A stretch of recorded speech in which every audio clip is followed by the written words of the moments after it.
Good afternoon. આજે આપણે જોઈશું કાકા સરવૈયાના માળખાની અંદર અત્યાર સુધી આપણી થિયરીઓ જોઈ. હવે આપણે દાખલાની શરૂઆત કરીશું. દાખલો ગણતા પહેલા રકમ વાંચી લેવી અને રકમ વાંચ્યા બાદ જો અહીંયા કંપની દ્વારા મુક્તિ લિમિટેડ કંપની છે એટલે આપણી કંપનીની પાકું સરવૈયું તૈયાર કરવાનું છે. એ પણ લખીને જ આપ્યું છે કંપની ધારા 2013 ના પરિશિષ્ટ ત્રણ મુજબ. તમે પરિશિષ્ટ ત્રણ મુજબ પાકું સરવૈયું તૈયાર કરવાનું છે મુક્તિ લિમિટેડમાં આટલી માહિતી પરથી. તો સૌપ્રથમ આપણે આખું કંપની ધારા 2003 ના પરિશિષ્ટ ત્રણ મુજબ જે આપણે પરિશિષ્ટ અગાઉના વિડીયોમાં શીખી ગયા એ અહીંયા પહેલા લખી દઈશું અને જે વિગતો જોઈશું એ બધી મેળવતા જઈશું. તો પહેલા મુક્તિ લિમિટેડ તારીખ 31/3/2018 ના રોજ આપણી સરવૈયું પરિશિષ્ટ ત્રણ મુજબ લખવું વિગત નોંધ નંબર રકમ રૂપિયા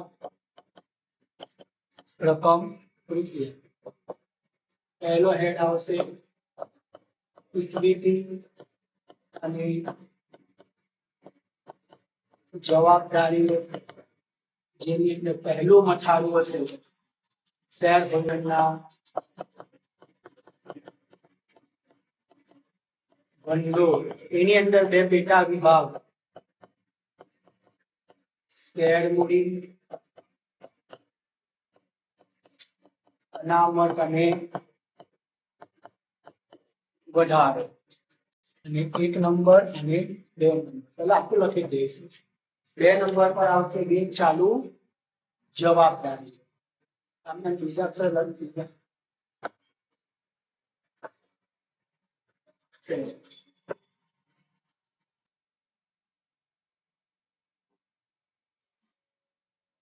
નંબર પર બિન ચાલુ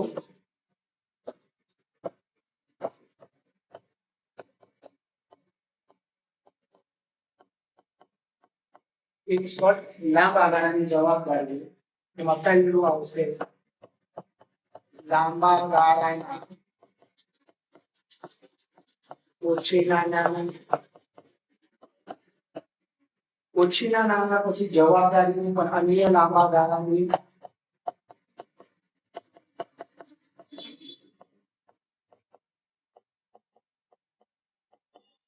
પછી જોગવાઈ લાંબા ગાળાની જોગવાઈ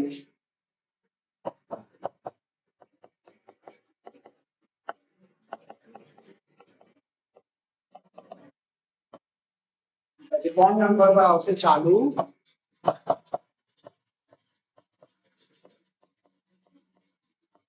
એમાં પહેલા એ નંબર પર પેલામાં ઓછીના નાના લાંબા ગાળાના તો અહીંયા ટૂંકા ગાળાના ઓછીના નાના. બી વેપારી દેવા. સી અહીંયા જવાબદારી હતી લાંબા ગાળાની તો અહીંયા અન્ય ચાલુ જવાબદારી. ટૂંકા ગાળાની લોકો તો પણ ચાલે અથવા અન્ય ચાલુ જવાબદારી. ડી ટૂંકા ગાળાની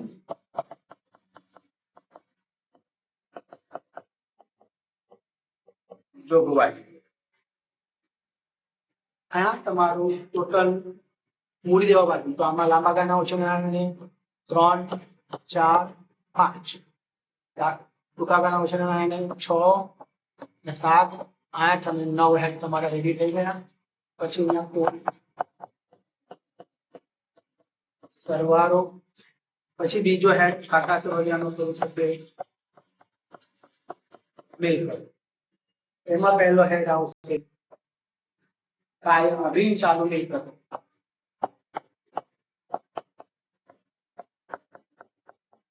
બિન ચાલુ મિલકતોમાં એક હેડ આવશે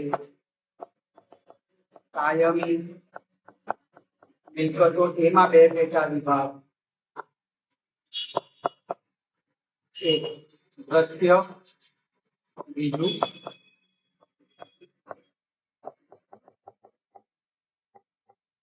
અદ્રશ્ય. પછી બી બિન ચાલુ રોકાણ. પછી સી લાંબા ગાળાની લોન ધિરાણ.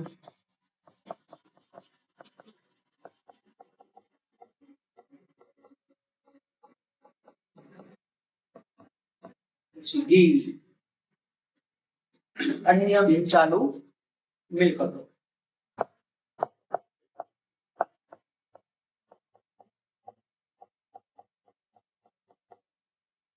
આ બધા આનંદ આપણે આ 9 દ્રશ્ય મિલકત ને 10 અદ્રશ્ય ને 11 બિન ચાલુ રોકાણો 12 13 14. પછી આ 1 નંબર તો 2 નંબર ચાલુ મિલકતો એમાં પહેલા ચાલુ રોકાણો, પછી વેપારી લેણા,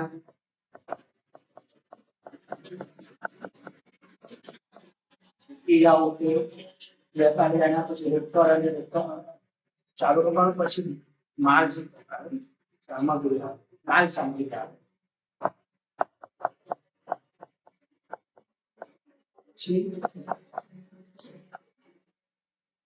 માલ સામગ્રી પછી વેપારી લેણા. આ યાદ રાખો.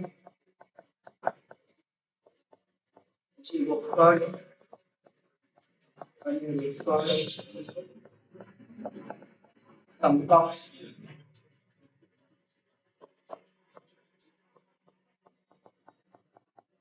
ઉધા ગાળાની લોન અને ધિરાણ.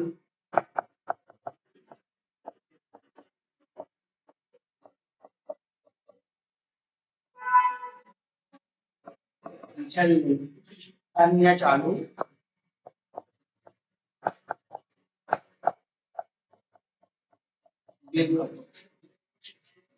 ચાલુ રોકાણો 15 ના પછી 16 17 18 19 અને 20 એના પછી કુલ સરવાળો.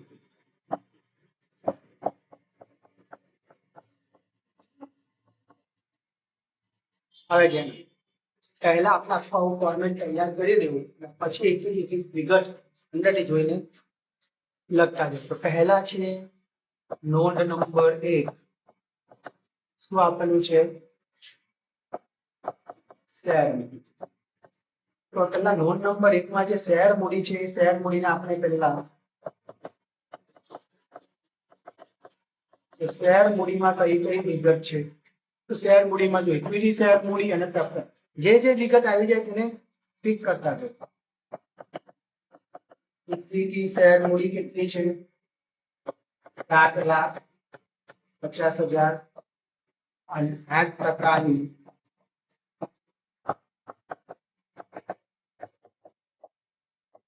પ્રેફરન્સ શેર મૂડી કેટલી છે? 2,00,000. આ બંનેનો હવે સરવાળો કેટલો આવે? 10,25,000. આ જે હેડ આવી છે અહીંયા આખો એ અહીંયા લખી 10,25,000. હવે નોંધ નંબર 2 શું છે? અનામત અને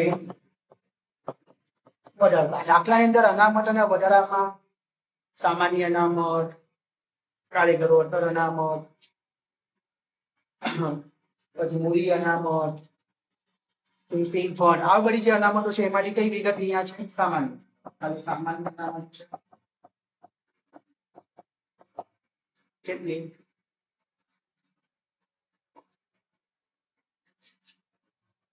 2,60,500. 2,60,500 60,500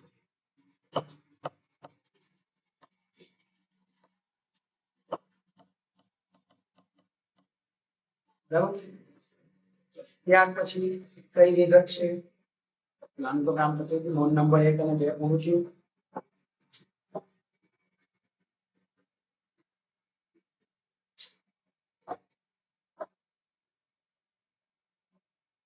હવે મેળવીશું નોંધ નંબર 3. નોંધ નંબર 3 શું છે? લાંબા ગાળાના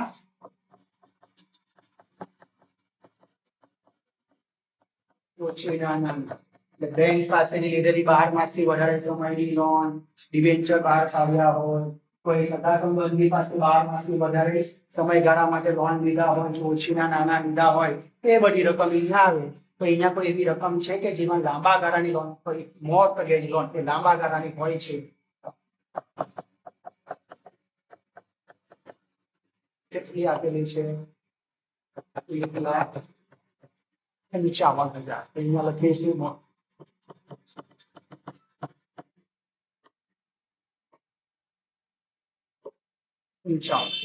પછી કયો નંબર? 40 છે. નોંધ નંબર 40 શું છે? અન્ય લાંબા ગાળાની જવાબદારી. અન્ય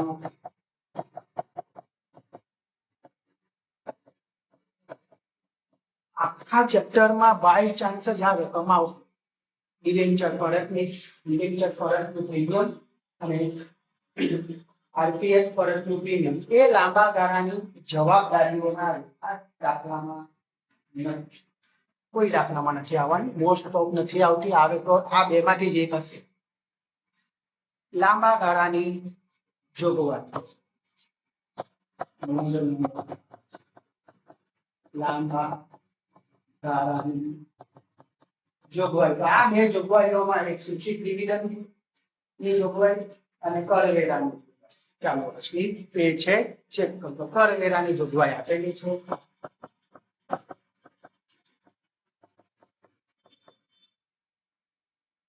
₹13,275 એ લખી દઈશું લાંબા ગાળાની જોગવાઈમાં. 13,275. હવે આ બે હેડ આવી ગયા. આ બે નો સરવાળો 12,32,500. પછી આનો સરવાળો 55 વત્તા 13.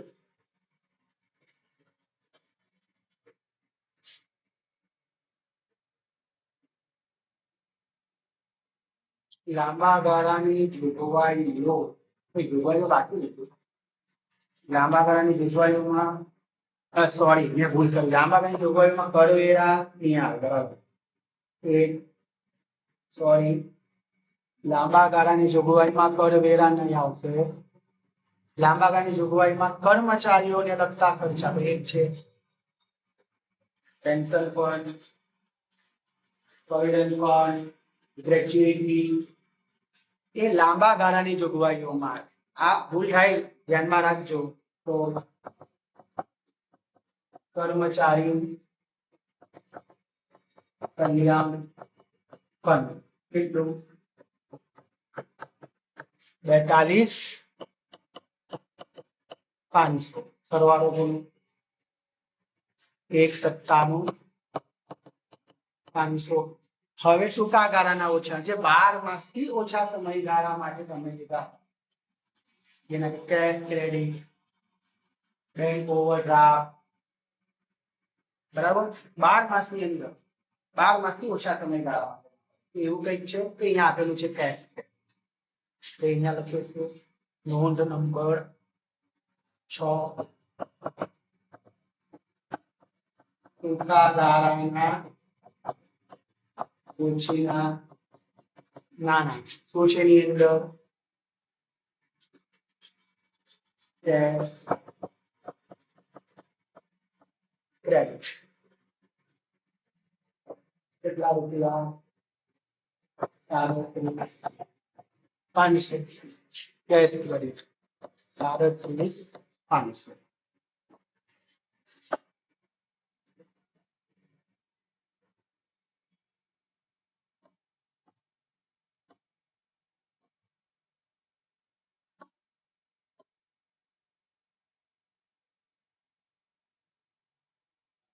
હવે મેળવીશું વેપારી દેવા.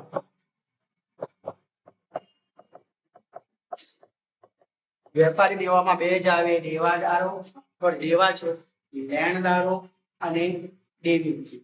તો દાખલાની અંદર દેવી હુંડી અને લેણદારો બંને આપેલા છે. દેવી હુંડી 70,000, દેવી હુંડી 14, લેણદારો બંને 70,000. તો પેલા લેણદારો લેણદારો 70,000, દેવી હુંડી 14,250, 84,250. વેપારી દેવા. અન્ય ચાલુ જવાબદારી. તો અન્ય ચાલુ જવાબદારીની અંદર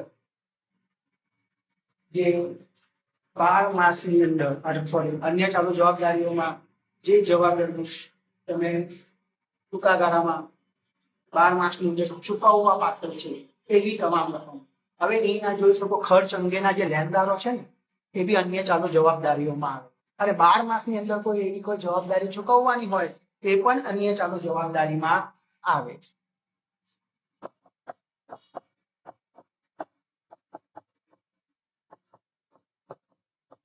અન્ય ચાલુ જવાબદારીઓમાં કયું છે? ખર્ચ અંગેના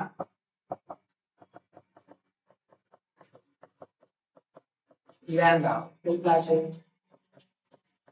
18,000. ખર્ચ અન્ય ચાલુ જવાબદારી ખર્ચ અંગેના લેણદારો 18,000. ટૂંકા ગાળાની જોગવાઈમાં કરવેરાની જોગવાઈ અને સૂચિત ડિવિડન્ડ આવે.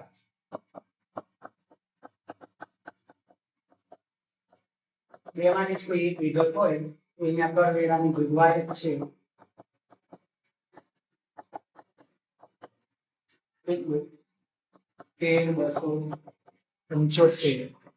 13,275. હવે આ હેડનો સરવાળો 1,53,25 અને આ બધાનો સરવાળો જે આવ્યો તે લખો અહીંયા.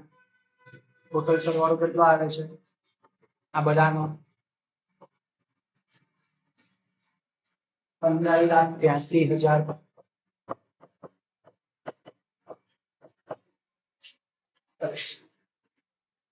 પૂરું. આ તમારું જવાબદારી બાજુ પૂરું કર્યું. હવે એ જ પ્રમાણે મિલકતોના બધા હેડ જોઈશું. હવે જો કોઈને કઈ બી નહીં ખબર પડી હોય તો પ્લીઝ કોમેન્ટમાં લખજો. તો બીજા વખત એને એ પોઈન્ટને ક્લિયર કરાવીશ. અને તેમ છતાં જ્યારે પણ કોઈ અર્ધ વચ્ચેથી દાખલો જોઈ રહ્યા છે તો પહેલી આગળ જે થિયરીની અંદર બધા હેડ સમજાવ્યા, મહેરબાની કરીને એક વખત એ હેડ ની અંદર કઈ કઈ વિગતો આવે અને હેડનું સિક્વન્સ શું છે એ આખું થિયરી સાથે સમજાવેલું છે. એક વખત એને જોઈ લો પછી આ દાખલા ઉપર આવજો, નહીં તો એટલો જલ્દી ખ્યાલ આવશે નહીં.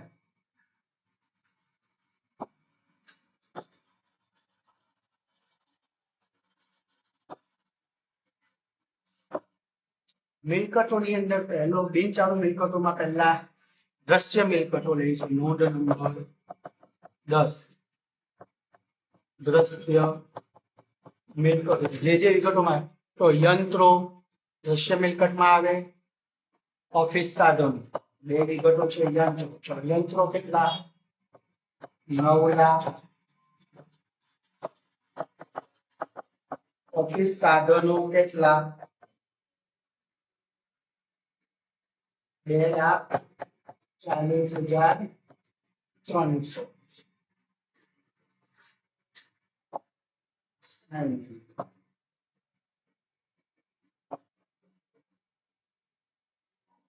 ઓફિસ સાધનો છે 2,40,300. છે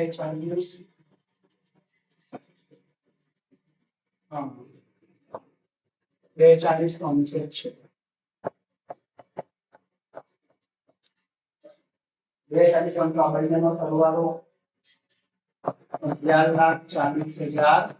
11,40,300 અદ્રશ્ય મિલકતો નોંધ નંબર 11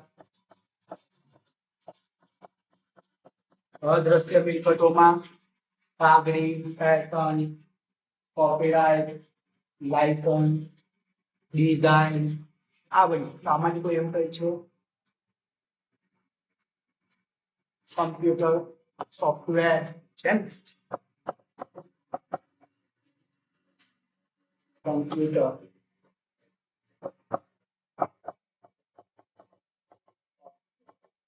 સોફ્ટવેર કેટલું 41 625 તેના લખીશું અદ્રશ્યમાં 41 625 ઘણા જણા એક એક વિગત હોય તો અહીંયા લખાઈ દે છે પણ હું કન્ટિન્યુ બધું એક હાથે છે બધા હેડ બનાવી દેવાના દાખલામાં ખબર નથી હોતી કેટલા કોના માટે કેટલા આવશે નોંધ નંબર 12 બિન ચાલુ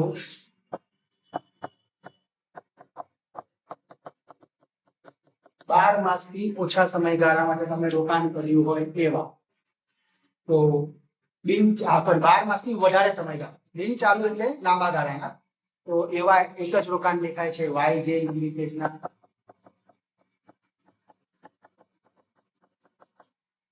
રોકાણ કેટલા 1,22,500 લાંબા ગાળાની લોન અને ધિરાણ હવે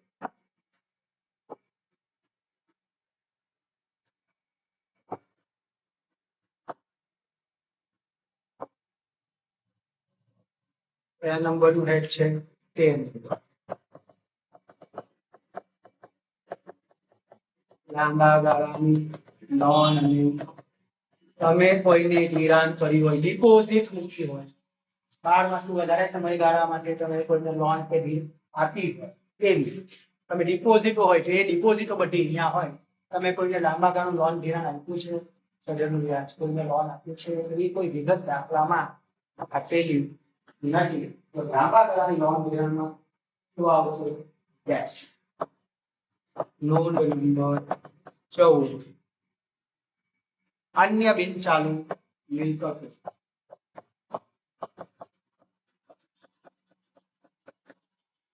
અહીંયા અન્ય બિન ચાલુ મિલકતો એ અન્ય બધી અદ્રશ્ય મિલકતો અન્ય બિન ચાલુ મિલકતો એટલે બધી અવાસ્તવિક અદ્રશ્ય આવી ગઈ અવાસ્તવિક એટલે જાહેરાત ઉપલબ્ધ ખાતું પ્રાથમિક ખર્ચ વીજ ચલ વટાવ આ બધી જે વિગતો છે તે એમાંથી કોઈ વિગત છે અહીંયા જાહેરાત ઉપલબ્ધ ખાતું કેટલું 15,000 આવી તમામ અવાસ્તવિક મિલકતો અહીંયા આવે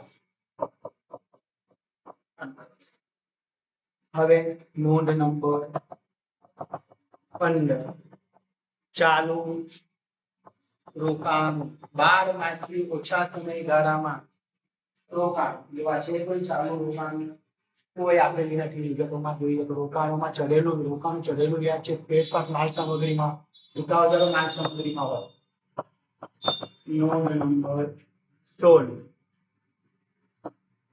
માલ સામગ્રી એમાં બે આવશે છૂટા ઓજારો અને સ્ટોર્સ અને સ્પેર પાર્ટ્સ છૂટા ઓજારો કેટલા 81,500 અને સ્ટોર્સ અને સ્પેર પાર્ટ્સ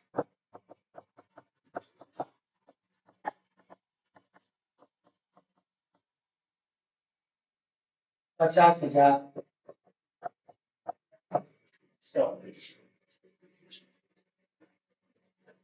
સરવાળો બોલું 1,00,000 25,000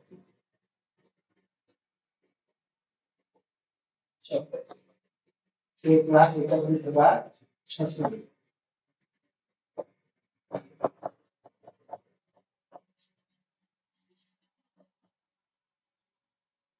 चालू रोकाण को डैश છે માલ સામગ્રી 1,31,600 પછી વેપારી લેણ, તો વેપારી લેણામાં લેણા એટલે દેવાદાર અને લેણી, એમાંથી જે વિગત હોય તે અહીંયા આવશે.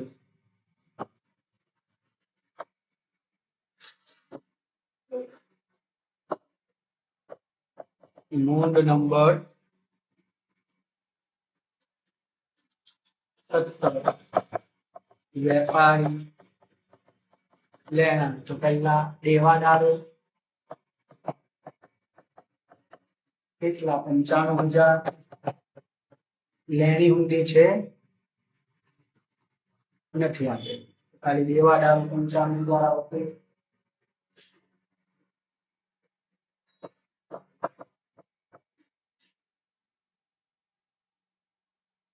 ત્યાર પછી આવશે રોકડ અને રોકડ સમકક્ષ.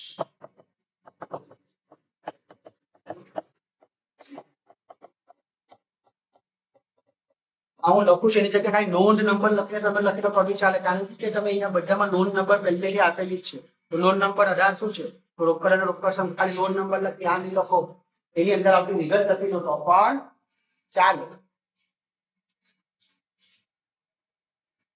રોકડ અને રોકડ સમકક્ષ કરો, પણ આપણે આ રીતના જ લખવાનું, ભલે થોડીક વાર લાગે. નોંધ નંબર રોકડ અને રોકડ સમકક્ષમાં હાથ પર રોકડ બેંક શિલ્લક આપેલું છે.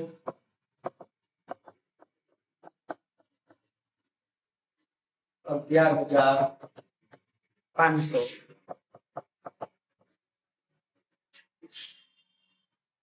ટૂંકા ગાળાની લોન ધિરાણ, તમે વેપારીને એડવાન્સ આપેલા હોય, એવી કોઈ હોય, કર્મચારીને લોન આપેલી હોય 12 માસથી ઓછા સમયગાળાની, તે અહીંયા આવે.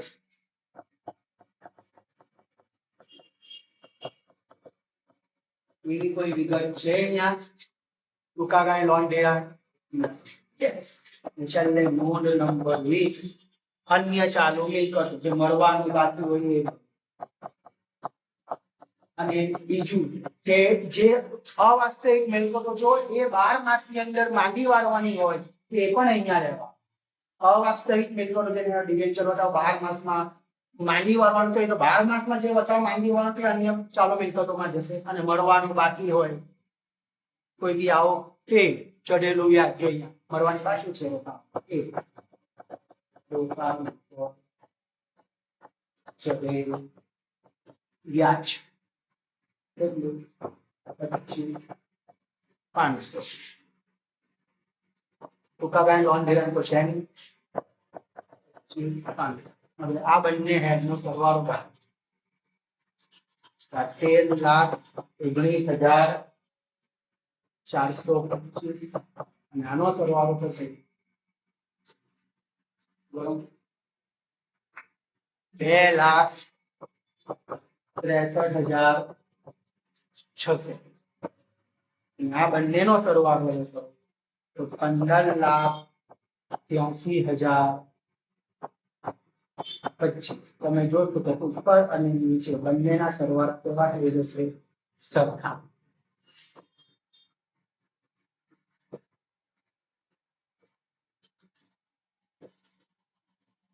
બરાબર. આ કુલ તમે ક્લિયર? આ પ્રમાણે બધી જ વિગત આવી ગઈ છે કે એક વખત બધી ટીકો બી જોઈ લેવાની આવી ગઈ છે, કોઈ બાકી તો નથી ને? આ પ્રમાણે તમારો આખો દાખલો કમ્પ્લીટ થાય.